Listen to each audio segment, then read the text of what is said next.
I was just thinking to myself, I've never heard anything from Tripowin, and it just so happens a week ago, Linsol sent me 3 IEMs, 3 price points, and what I think is one clear winner. And here's why. Welcome to What's New.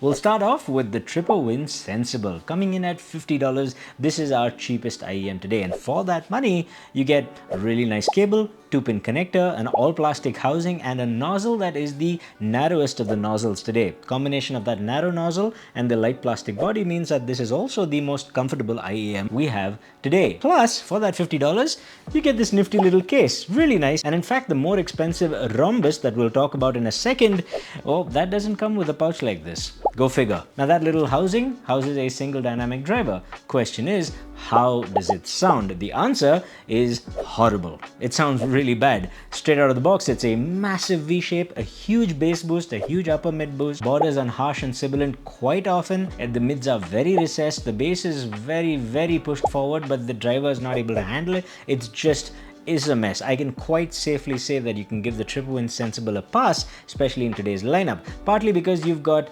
fantastic $20 options in the market now from other brands, but also because our next contender at only $30 more is better in every single way. Now the Tripowin Rhombus coming in at $80 is seemingly a step forward in every single direction from the Cencibel.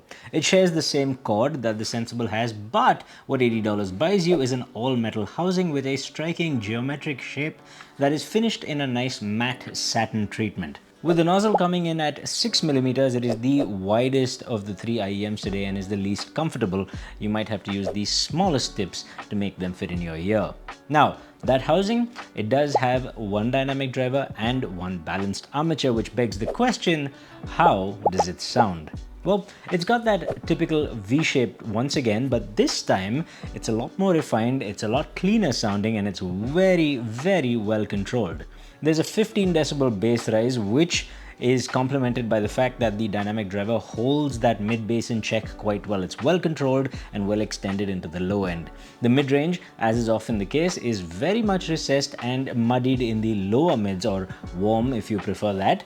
But either ways, this is not going to be favorable to male vocals and deep guitars. They're going to sound quite recessed. In the upper mids, there's quite a bit of a boost, and there's a fair bit of energy between sort of 3 and 6 kilohertz that to me lends a bit of sharpness to all the vocals, to the point where for longer listening sessions this does tend to be quite fatiguing, at least to my ears. Treble extension is also not the greatest, and it tends to be a slightly darker sound overall. But luckily the Tripowin Rhombus never gets harsh or sibilant, and in fact sounds like a very fun, lively V-shape that is still very clean sounding.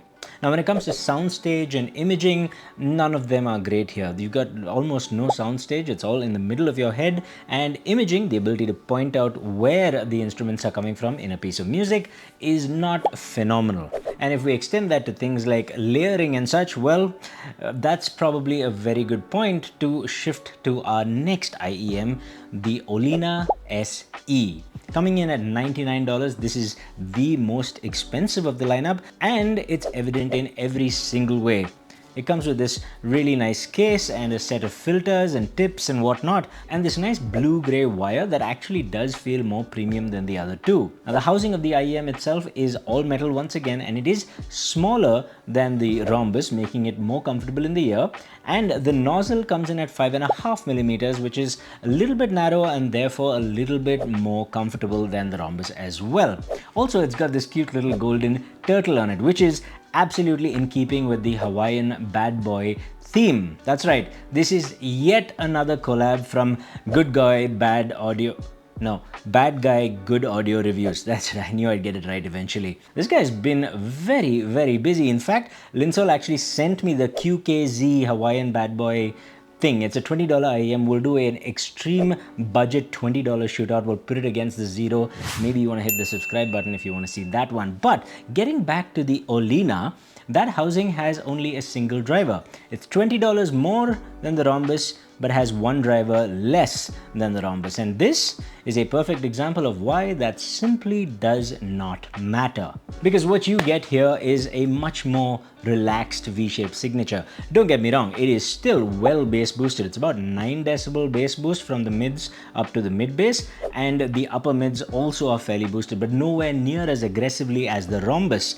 The upshot is that while the mid bass is not as controlled as the Rhombus, it is definitely more in balance with the rest, and the mid-range is far less recessed. It's a little more forward, it's a little more transparent, and the overall presentation of sound is a little more spacious and airy as well. Partly because of the balanced presentation, partly because of the fact that it has greater treble extension.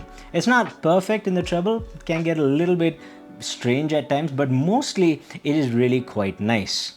And as a bonus, in the upper mids, that 3 to 6 kilohertz energy that I spoke of earlier, it's much less over here, and therefore, to my ears at least, is far less fatiguing to listen to. Now, there is still a bit of warmth in the lower mids as expected for any V-shaped IEM, but in this case, it's offset by the fact that the IEM seems to be far better resolving than the Rhombus in every single way.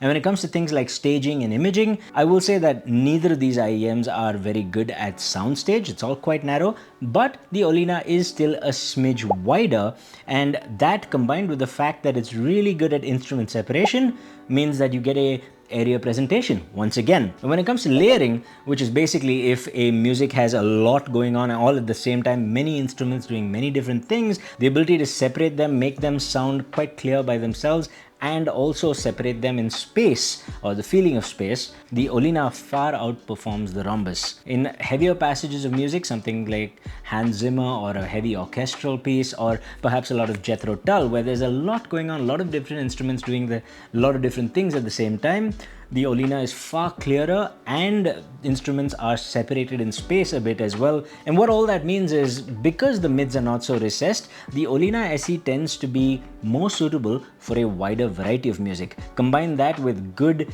imaging, good layering, and a reasonably wide soundstage, in this lineup at least, and you've got something that just sounds better in almost every way.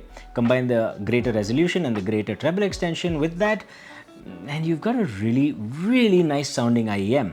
But what about movies and gaming?